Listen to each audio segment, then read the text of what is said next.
امام الانبیاء کے غلاموں، حضور سیدنا امام حسین رضی اللہ تعالیٰ عنہ مکہ کے چوک میں گئے نا، دیکھیں ایک جگہ پہ مجمع لگا ہے، لوگ اکٹھے ہیں. ایک شخص سے پوچھا یہاں کیا ہو رہا ہے؟ انہوں نے کہا جی یہاں حاتم تائی کا بیٹا عدی بن حاتم وہ کھڑا ہے اور اپنے باپ کی سخاوت کے قصے لوگوں کو سنا رہا ہے. امام حسین مسکرائے، فرمایا شعر ہو میرے نانا جان کا اور سخاوت کے قصے دوسروں کے. قریب ہو گئے، فرمایا میں بھی تو سنوں، اس کا باپ کتنا بڑا سخی تھا. فرمایا عدی سنا ہے تو سخاوت کی باتیں بتا رہا ہے والد کی. عرض کی حضور بتا رہا ہوں. فرمایا مجھے بھی سنا کتنا بڑا سخی تھا. اب ایک سیرت وہ بیان کر رہا ہے سخاوت کی، اب مقابلے میں جو امام حسین بیان کریں گے یہ ہے بیان جس کو علماء اہل سنت کہتے ہیں. میں بتا رہا ہوں سیرت کیسے بیان ہوتی ہے. وہ سخاوت بیان کر رہا ہے، کہنے لگا حضرت میرا والد اتنا بڑے سخی تھا، اس کی بہت بڑی حویلی تھی، حویلی کے 10 دروازے تھے. میں دیکھتا تھا ایک منگتا آتا ایک دروازے پہ اور صدا لگاتا بھیک مانگتا. میرا والد اتنا بڑا سخی تھا، ایک تو یہ کہ کسی نوکر سے نہیں کہتا تھا اسے بھیکی دو، خود اٹھ کے اس کی جھولی میں ڈالتا. اور پھر میں دیکھتا رہتا، وہی منگتا پھر دوسرے دروازے پہ آ جاتا، پھر آواز دیتا، میرا باپ پھر اٹھتا اس کی جھولی میں پھر خیرات ڈالتا. اور اتنا بڑا سخی تھا حضرت کہ زبان سے جتاتا ہی نہیں تھا کہ تو پہلے لے چکا ہے.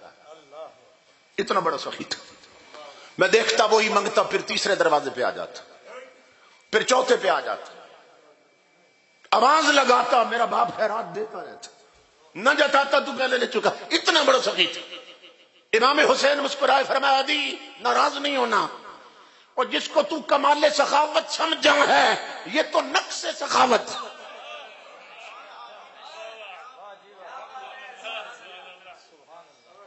تو خود بیان کرتا ہے تیرے باپ کی حویلی تھی اور 10 دروازے تھے، اور تو خود کہتا ہے منگتا ایک دروازے پہ آتا، صدا لگاتا تیرا باپ خیرات دیتا، وہی منگتا پھر دوسرے دروازے پہ جاتا تھا. عدی مجھے صرف اتنا بتا، وہ جو پہلے دروازے سے خیرات لے چکا ہوتا وہ منگتا دوسرے پہ کیوں آتا تھا؟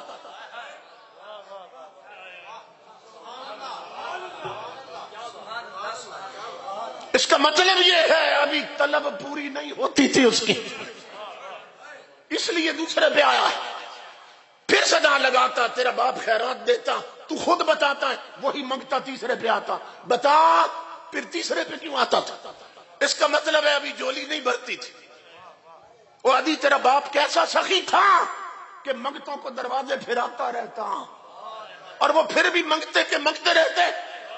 فرمایا میں تجھے اپنے نانا کی سخاوت بتاؤں.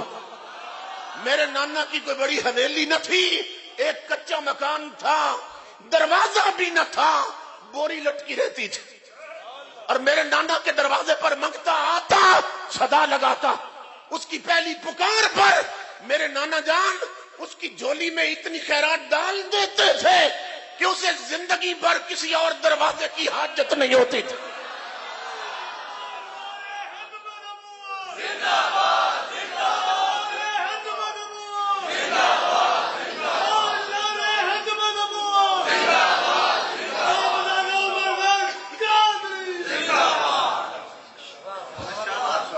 یہ ہے بیان سیرت مصطفیٰ.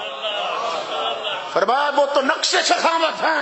میرے نانا کی کوئی بڑی حویلی بھی نہیں تھی، ایک ہی دروازہ تھا، بوری لٹکی رہتی تھی. منگتا آتا، صدا لگاتا، میرا نانا اتنی خیرات دیتا کہ وہ پھر منگتا نہ رہتا، وہ پھر منگتا نہیں رہتا، داتا بن جاتا تھا.